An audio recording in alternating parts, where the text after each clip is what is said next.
This video is going to be on the horizontal cutoff saw. Every time I make a video, somebody sends me a question about one of the tools that I've used, and I've had 2 or 3 requests on making a video on how I did this to the saw. Well, it's pretty hard to run you through the whole thing because it's already done. But I will show you exactly what I did and why I did it. So a lot of times you want to cut some odd shaped piece or just cut the edge off, and you can't put it in the vise. So I made this little table with hold downs. This is part of the hold down set for that. It has all different lengths and 4 little hold downs, but I also have other ones too. But I can clamp small pieces down here, and I can saw corners, I can make hexagonals and so forth by clamping it down to the table instead of trying to use the vise. The vise is good for some things, but it's not good for all things. So I'll take that off of there and show you how it's attached, and give you a good picture of this, still picture of this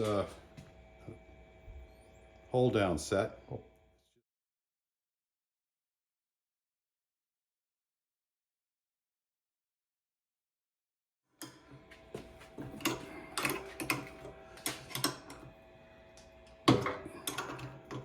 So this is the fence, and the way I line it up with that is I clamp a piece to here, and then I clamp this to it, and it's perfectly aligned, and then I tighten the 2 bolts up. That's easy enough to figure out anyway. But the way this is held on is with 2 screws, and that's the easy part.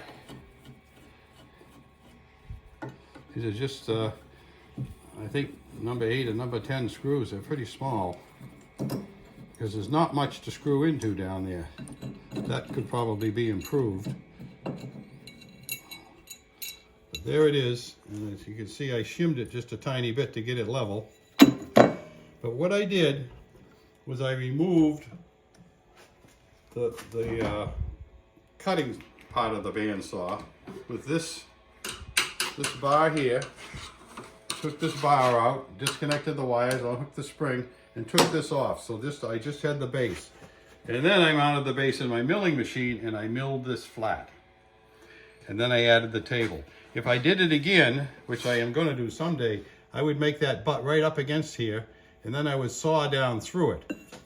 See, this one has too big a gap, and what happens is little parts will fall down in that little crack, believe it or not, because it's small, and you have to dig them out from inside. I have this special little tray that I use to shove things out from under there that I lose.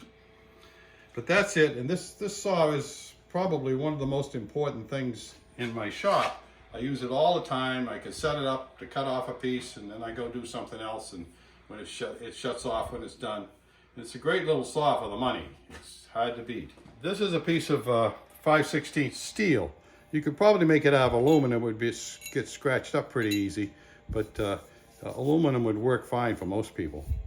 And like I said, I only bolted it on with 2 number 8 bolts, and it seems to stay there fine. But as you can see right here, there isn't much to bolt that to. Over here you've got a good piece of casting, but down here you could probably put 2 in here, and I guess that would work better. But it's not much material there.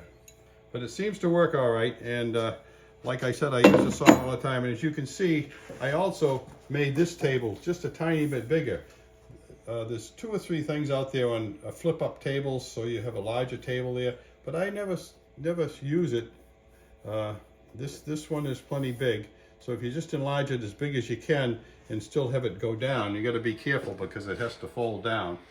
But it's very convenient to have that just a little bit larger than the one they give you. Like I said before, when I put it back together, I clamp a bar in here and then clamp this to it. But as you see, I have milled that out and installed a 6-inch scale there. So a lot of my cuts that aren't real important, I can just use this scale, slide it out there, and this is set perfect with the blade so that the blade just touches the scale. I think I took a 32nd off the end of the scale. It goes like that. I'll get a bar. So I just put that down in there, clamp the vise on it, And then I take a couple of clamps, put on here, get a clamp.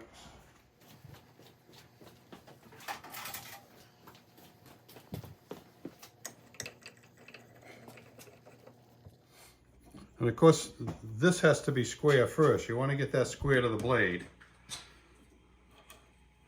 And just put your fence back on there and you got it.